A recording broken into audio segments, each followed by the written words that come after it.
그래서 저희가 미래 전망을 하는 거잖아요. 예. 근데 미래를 전망할 때 가장 중요한 기준은 현재예요.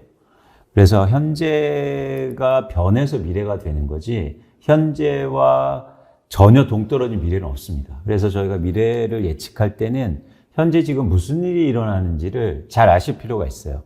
그러니까 그런 측면에서 제가 오늘 시간이 많지 않으니까 지금 4월 현재 한국의 부동산 시장에 무슨 일이 일어나는지를 좀 면밀히 살펴보자는 거죠. 네. 그 안에서 사실 저희가 전망의 답을 찾을 수 있다. 그런 측면에서 여러분이 요즘 많이 신문에서 부동산 관련 뉴스를 보시면 이 말이 굉장히 많이 나옵니다. 바닥 찍었다. 그래서 이제 상승한다. 그 근거가 있어요.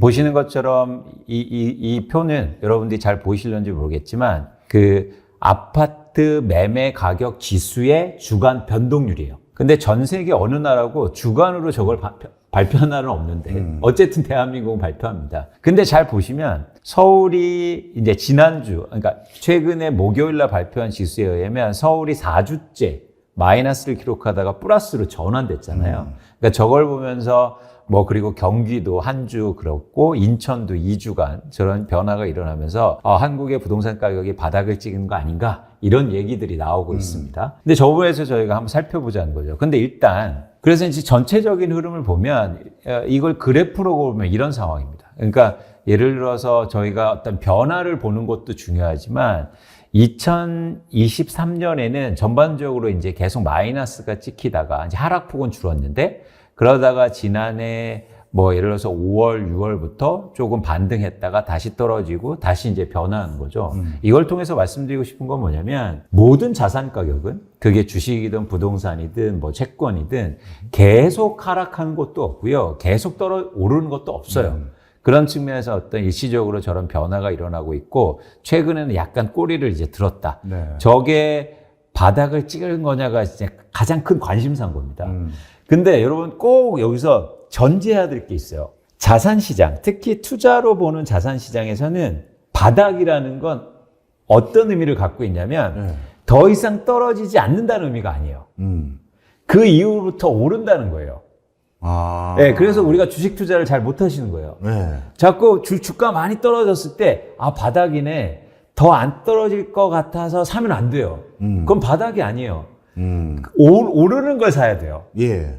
이해하셨죠? 예. 그러니까 우리가 저 바닥이라는 얘기를 자산시장에서 논할 때는 그 이후로부터 오를 거냐가 관심이에요. 더 이상 안 빠진다는 건 의미가 없다고요. 예. 불확실성이 크기 때문에. 그런 측면에서는 저희가 그러면은 지금 저 그래프가 바닥을 찍고 계속 오를 거냐 이런 관점에서 시장을 바라봐야 되는 거죠. 그러면 오를 거냐를 측면에서 우리가 뭘 봐야 되냐면 실제로 최근에 거래가 오르고 있느냐를 제가 분석해 봤습니다. 그래서 3월에 서울 아파트가 1353건이 유의미하게 비교 가능한 현재 수준에서 비교 가능한 매매 건수가 일어났는데요. 이걸 전수조사해 봤어요. 그랬더니 그 중에서 아직도 50% 정도는 하락하고 있습니다. 그러니까 이게 지수 산정 방식의 문제점 때문에 이런 현상이 나타나는데 어쨌든 실제로 거래되는 건 하락하고 있다는 거죠. 그런데 잘 봤더니 이게 구별로 저희가 조사를 해봤거든요. 그랬더니 아직도 하락 비율이 높은 구가 훨씬 많죠. 그리고 상승 비율이 높은 구가 나타나긴 하지만 그렇게 많은 상황은 아닙니다. 그런데 요걸 좀 살펴봤어요. 그러면 이게 연수별로 어떤 아파트가, 그러니까 준공일 이후로 구분한 건데요. 어떤 아파트가 많이 떨어지고 있고, 아직도 하락하고 있고, 어떤 아파트가 최근에 좀 반등했느냐 보면, 잘 보시면, 신축 아파트의 상승 비율이 높습니다. 그렇죠? 상대적으로. 그래서 요즘에 수요자들이 상대적으로 신축을 사면서 일부 반등이 일어나고 있고, 반면에 10년에서 19년, 그리고 30년 이상은 하락 비율이 훨씬 큰 거죠. 네. 그런 일단 상황입니다. 저희가 계속 이 얘기를 말씀드리는 이유가 현재를 좀 명확하게 분석해 보자는 겁니다. 그런데 또 하나 이제 그런 측면에서 지금 이제 가격을 말씀드린 거고요. 가격만 일단 결론적으로 말씀드리면 지수는 상승하고 있지만 실제로 거래 가격을 보니까 아직도 하락 비중이 높다라는 거 첫 번째고, 그럼 이제 가격 또 보지만 거래량도 봐야 되잖아요. 근데 이게 여러분들 3월에 보시면 이제 앞으로 뉴스가 계속 나올 건데 서울 아파트 매매 거래량이 2024년 3월에 큰 폭으로 증가했어요. 되게 유의미한 지표예요. 그러니까 만약 저게 거래가 지속적으로 증가하면 집값은 오를 가능성이 있습니다. 그런데 저게 그러면 우리가 판단해야 될 게 2024년 3월에 서울 아파트 거래량이 왜 증가했는지를 저희가 원인 파악을 해봐야 되는데요. 그걸 파악해 봤더니 제가 일단 또 금액대별로 구분해 봤습니다. 근데 어느 아파트가 많이 거래되고 있냐면 보시는 것처럼 7억 원에서 11억 원대의 아파트가 거래량이 증가하고 있어요. 상대적으로. 네. 그러니까 이건 뭐냐면 아까 그 가격 흐름하고 잘 보세요. 그러니까 가격도 신축 아파트가 좀 증가했죠. 그리고 또 상승했죠. 네. 가격이. 그리고 이거는 뭐냐면 일종의 7억 원에서 11억 원대의 거래가 많이 증가됐습니다. 이걸 같이 이따 설명드릴게요. 현황만 일단 쭉 보시죠. 또 하나 뭐냐면 구별로 저희가 거래가 어디가 많이 됐는지 조사해 봤습니다. 잘 보시면 구로구의 구로동, 강서구의 가양동, 동대문구의 답심리동, 강북구의 미아동이 3월에 거래가 많이 돼요. 근데 저 지역의 공통점을 봤더니 아까하고 이제 오버랩 되는 겁니다. 강북구의 미아동, 강서구의 가양동 이런 지역이 5억 원에서 9억 원대 아파트가 많이 몰려 있어요. 자, 요게 이제 중요한 거죠. 근데 실제로 제가 이래서 이 거래된 아파트들이 그럼 가격은 어떻게 됐느냐 봤더니 잘 보시면 매매 가격이 하락해서 거래된 비중이 67%에 달합니다. 자, 여러분 그냥 쭉 보는 거예요. 제가 무슨 말씀을 드리자면 이제 정리해 드릴게요. 실제로 가격을 살펴봤더니 가격이 떨어진 비중은 높았는데 그 중에서도 상승한 아파트를 봤더니 첫 번째 공통점이 뭐였다? 신축이 상대적으로 많았다. 네. 두 번째는 거래량도 증가했다. 거래량이 증가했는데 어떤 아파트가 많이 증가했다? 거래량이 5억 원에서 11억 원대 사이의 아파트가 증가했다. 네. 요 말이에요. 네. 이 두 가지가 공통점이 있습니다.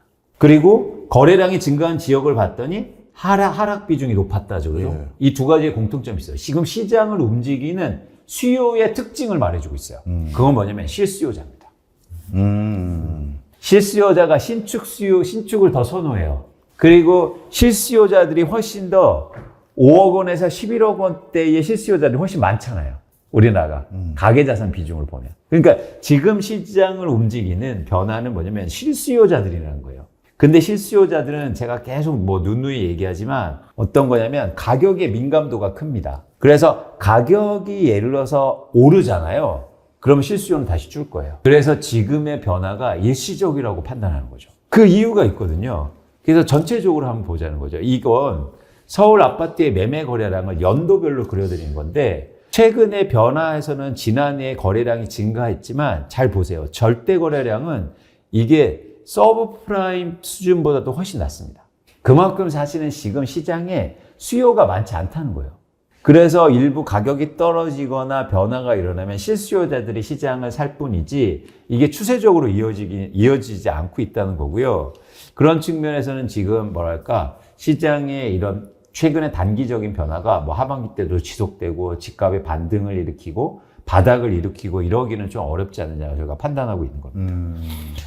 그리고 이제는 또 하나 말씀드리고 싶은 거는 최근에 집값이 오른다는 말 중에서 가장 많은 게 어떤 얘기냐면 건설사들이 최근에 되게 어렵잖아요. 그러면 어떻게 됩니까? 건설사들이 앞으로 4월 이후 위기설 같은 게 많이 나와서 건설사들이 부도나고 시행사들 망하고 이러면 아파트 분양이 감소하잖아요. 그러면 이제 자연스럽게 이미 그런 얘기들이 많이 나오고 있는데 이게 오버랩 되는 거예요. 최근에 집값이 바닥이다와 함께 그럼 집값이 왜 오르냐? 공급이 안 돼서 오른다. 공급이 안 되니까 향후로 3, 4년 후에 2, 3년 후에 집값이 오를 거다. 이 얘기하고 같이 나오는 전망들이 되게 많아질 거예요. 이건 어쩔 수 없어요. 과거에도 그랬으니까. 근데 이제 면밀히 살펴볼 필요가 있다는 거죠. 제가 이제 여러 가지 분석은 가능하지만 그럼 과거로 한번 돌아가 볼게요. 우리가 이런 똑같은 경우가 글로벌 금융위기 때 있었어요. 그때 100대 건설사 중에서 40%가 워크아웃과 법정관리에 들어가는데 그때 보시는 것처럼 그 뉴스입니다. 집값이 막 떨어지고 일부 반등이 나오고 있는 구간에 이런 뉴스들이 나와요. 그래서 2, 3년대 주택공급 대란, 허가 면적 10년 만에 최저, 그죠? 네. 근데 저기서 국토장관 이름만 바뀌면요, 지금 뉴스하고 똑같아요. 그러네. 근데 이게 검증이 되죠. 왜냐하면 2, 3년 후에 지금 우린 결과를 알잖아요. 네. 2, 3년 후에 집값이 훨씬 더 많이 빠졌습니다. 근데 2, 3년 후에 기사를 한번 볼까요? 이래요. 아니 2, 3년 전에 공급 대란이 와서 집값 오른다고 해놓고 막상 그때가 오니까 이제는 추가하라고요. 백약이 뭐요? 이렇게 판단하고 있거든요. 근데 공교롭게도 2013년에 우리나라 집값이 바닥이었습니다. 그러니까 여러분들이 오늘 이제 제가 시간이 많지 않으니까 얘기 드리고 싶은 게 일생 동안요. 우리가 집을 살 수 있는 기회는 많으면 3번에서 4번입니다. 그러니까 주간의 변화를 보고 그리고 막 심리적으로 불안해서 내가 의사결정하시면 안 된다. 그래서 사실은 이런 거시경제 분석도 필요하고 변화를 잘 읽으시고 좀 기노브에서 보실 필요가 있다는 거죠. 그래서 최근의 변화에 대해서 너무 불안해 보실 필요가 없고 구조적으로 한국의 부동산 시장이 어떻게 변하는지 이런 모습을 잘 보실 필요가 있다는 겁니다. 그래서 어쨌든 저는 최근에 아주 단기적으로 여러분들이 보시는 그런 뉴스에 대한 평가 그리고 전문가들 얘기를 좀 이렇게 분석해 드렸고요. 요걸 한번 자료들을 여러분들이 꼼꼼하게 다시 한번 보시면서 시장 평가를 하시면 좋겠습니다. 제가 시간이 거의 됐죠. 마지막으로 제가 정리하고 드리고 싶은 건 뭐냐면 저는 자산 시장을 분석하는 입장에서 제가 되게 신조처럼 여기는 게 있어요. 제가 너무 좋아하는 이 문구입니다. 이거 김영현의 깊은 강은 멀리 흐른다에 나오는 그 소설책에 나오는 문구인데요. 제가 한번 읽어드릴게요. 도시에서 온 놈들은 겨울 들판을 보면 모두 죽어 있다고 그럴 거야. 하긴 아무것도 눈에 뵈는 게 없으니 그렇기도 하겠지. 하지만 농사꾼들은 그걸 죽어 있다고 생각하지 않아. 그저 쉬고 있을 뿐이라고 여기는 거지. 적당한 햇빛과 온도만 주어지면 그 죽어 빠져 있는 듯한 땅에서 온갖 식물들이 함성처럼 솟아나온다 이 말이네. 그러니까 저는 여러분들이 자산시장을 보실 때 이렇게 보시면 좋겠어요. 변화를 읽으셨으면 좋겠어요. 제가 막 집값 떨어진다고 이러면 어떤 분들이 뭐 너 왜 이렇게 세상을 부정적으로 사냐 이렇게 말씀하시는데 저는요 어떤 얘기를 하고 싶냐면 변화를 얘기 드리는 사람이에요. 그래서 떨어지면 오르고 오르면 떨어질 겁니다. 근데 한번 생각해 보세요. 이게 겨울 들판을 똑같이 보는데 도시에서 온 놈하고 농사꾼하고의 가장 큰 차이는 뭡니까? 뷰가 다르죠. 그렇죠. 그 순간을 보느냐, 그 순간 이후를 보느냐. 그렇죠. 여러 가지 얘기했지만 저렇게 생각을 가지려면 저는 관심이라고 생각해요. 관심. 그렇죠. 네. 계속 거기에 대해서 관심을 갖고 있고 변화를 지켜볼 수 있느냐. 그리고 보고 있느냐. 갑자기 겨울 들판을 보면 안 보이죠, 변화가. 아무것도 모르죠. 네. 그래서 여러분들이 저는 내 집 마련이든 주식이든 채권이든 시장을 보실 때 농사꾼의 마음으로 보셨으면 좋겠다. 근데 농사꾼을 되려면 그러면 계속 관심을 가지셔야 돼요. 그래서 저는 이제 홍보합니다. 뭐냐면 마라톤이 그래서 중요한 거다. 마라톤 우리의 세미나다. 네네. 네. 여러분들이 마라톤 세미나 오셔서 하루 종일 그걸 보고 계시면 관심이 얼마나 증폭됩니까? 그럼 그걸 계기를 통해서 여러분들이 이런 유튜브를 보시면 또 다르게 관심을 가지실 수 있고요. 그래서 여러분들이 꼭 같이 하셔서 농사꾼이 되셨으면 좋겠다. 그래서 우리 3차 마라톤 세미나의 제 개인적 부제는 농사꾼이 되자. 예요. 네. 그래서 많은 분들이 오셨으면 좋겠습니다. 네. 감사합니다. 네. 그러면 아주 가벼운 질문으로 네. 그러면 이미 말씀 주셨으니까 네. 마라톤 세미나에서 그러니까 농사꾼이 되자인데 그러니까 어떤 이야기를 주로 해주실 건지가 좀 궁금해집니다. 그러니까 두 가지죠. 그러니까 저는요, 지금 대한민국 부동산 시장에서 4, 5, 6, 7월이요. 엄청나게 중요하다고 생각해요. 변곡점에 딱 올 수 있다. 그래서 이 시장을 잘 보셔야 돼요. 진짜로요. 여기에서 이걸 잘 읽고 그러면 이 얘기를 해드릴 거예요. 이 변화의 변곡점에서 어떤 일이 향후로 이걸 해석하고 그 다음에 그러면 우리는 뭘 해야 되는지 네.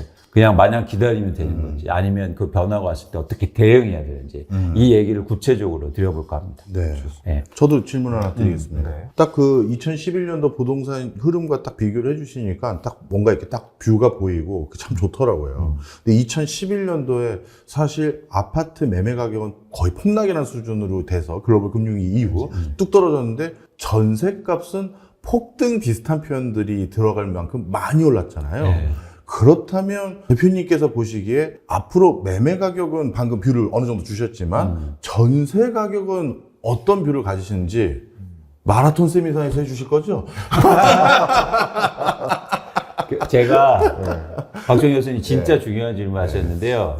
자산시장은 흥미롭게도 과거하고 유사하게 변화가 일어나거든요. 근데 한두 가지가 꼭 달라요. 그 지점을 읽는 게 되게 중요하거든요. 그렇군요. 저는 전세 가격이 과거하고 달라질 것 같아요. 그게 저는 일반적으로 지금 시장에서 논의한 거하고 제 뷰가 다른 건데 네. 그 근거를 말씀드리고 네. 그거에 대해서 말씀드릴게요. 알겠습니다. 사실 그게 그러니까 이래요.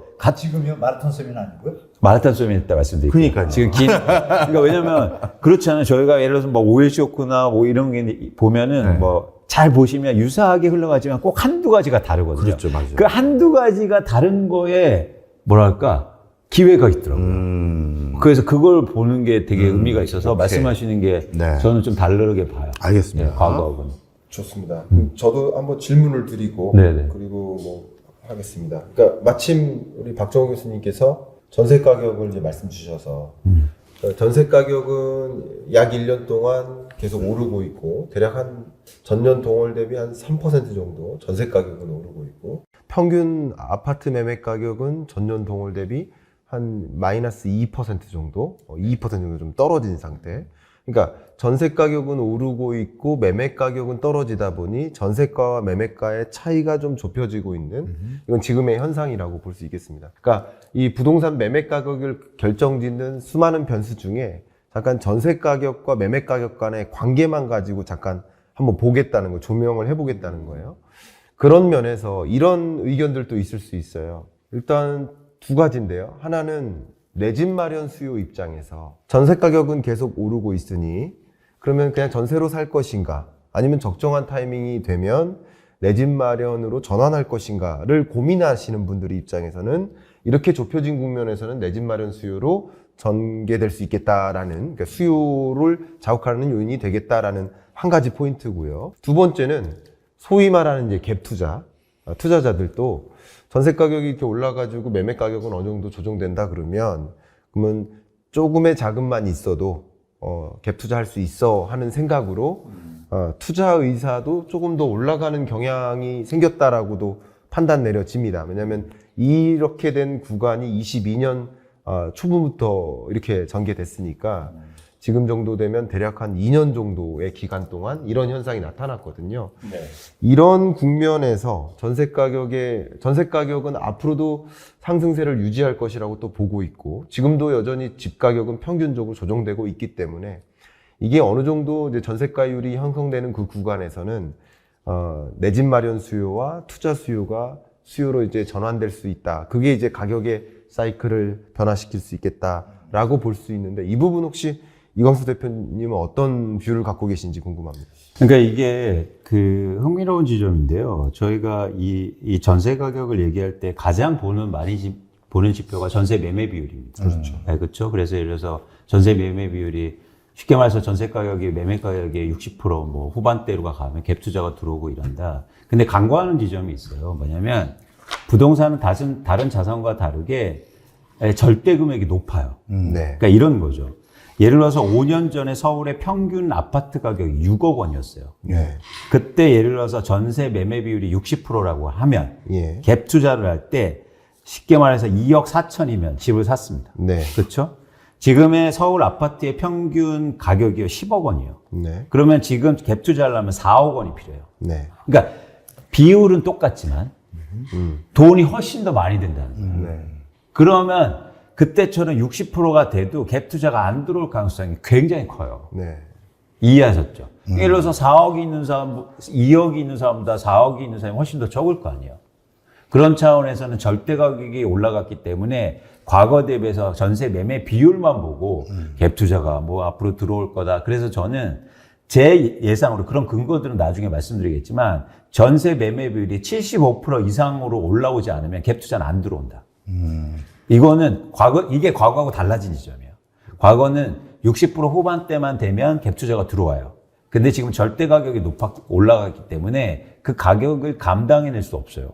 네. 그래서 75% 이상 올라가야 되냐. 그러니까 전세 가격이 쉽게 말해서 굉장히 많이 올라가야 돼요. 네. 그래서 시간이 굉장히 필요할 거다. 물론 그 지점을 보면 다시 수요가 들어와서 다시 가격을 끌어올릴 겁니다. 그래서 아직 시간이 좀 많이 남아있다고 보는 거죠. 네. 흥미로운 답변이시고요. 제가 요청드릴게요. 흥미로운 답변은 아니고요. 예.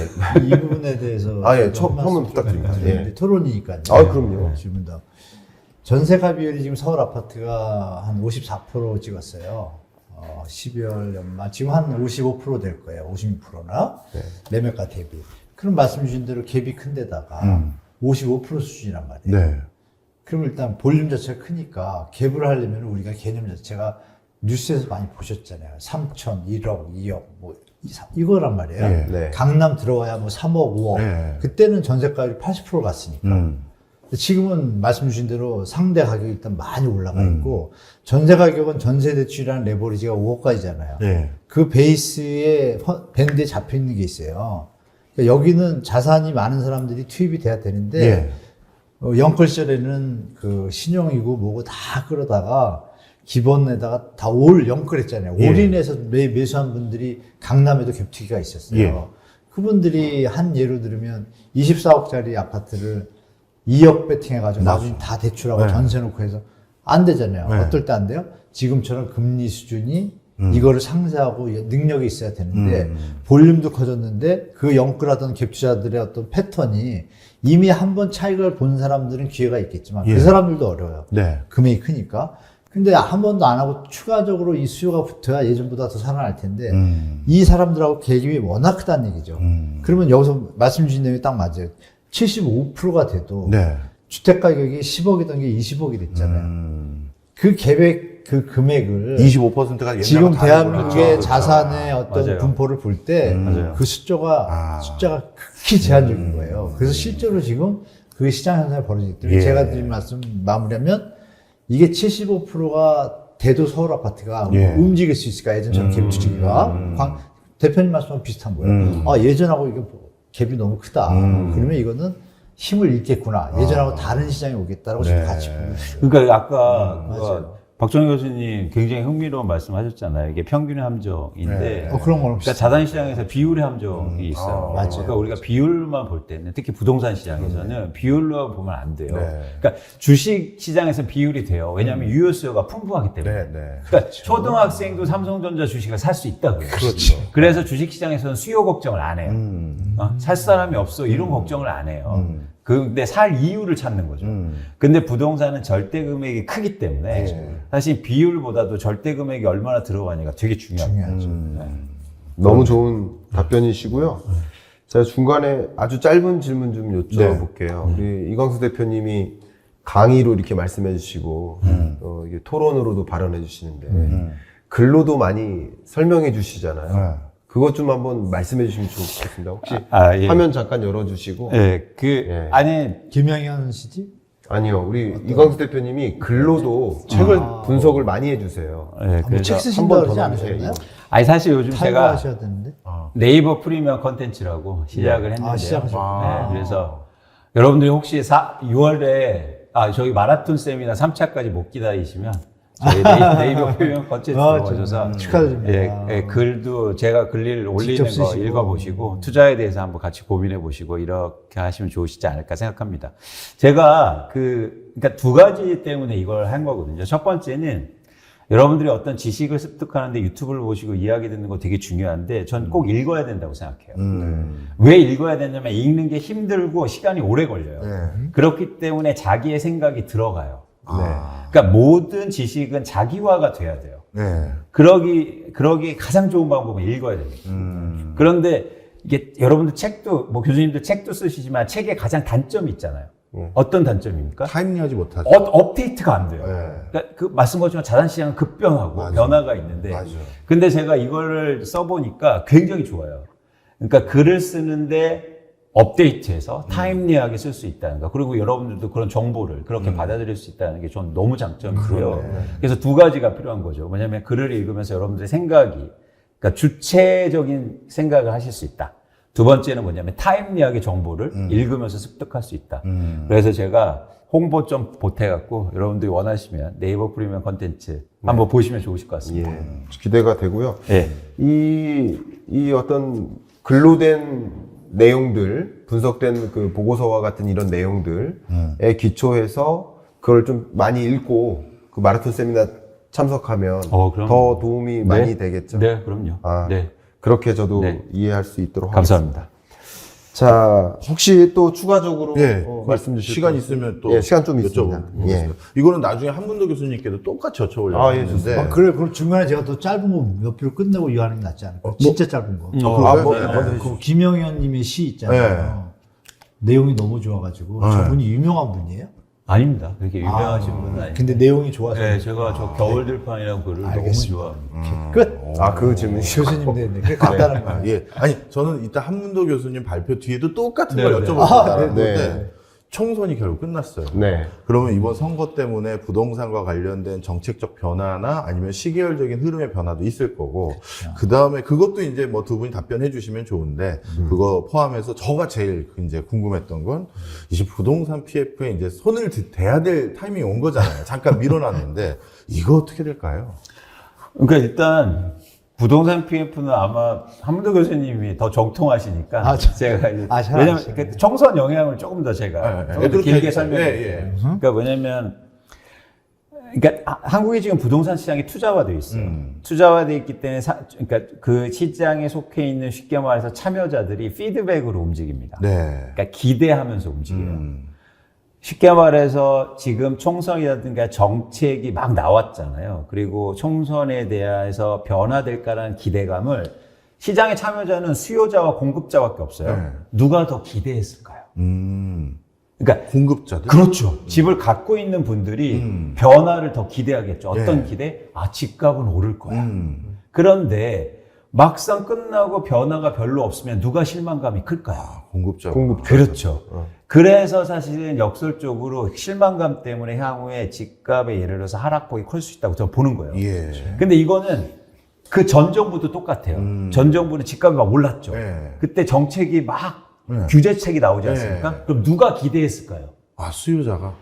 무주택자분들이 기대 많이 했겠죠. 그래서 그때도 여당이 이겼잖아요. 예. 여당이 이겼는데도 집값이 안 잡혀. 아. 정책이 나와도 안 잡혀. 그래서 그 기대가 어떻게 됩니까? 실망이 이어졌죠. 네, 네. 실망이 이어지면서 갑자기 매수가 폭발적으로 일어났던 거예요.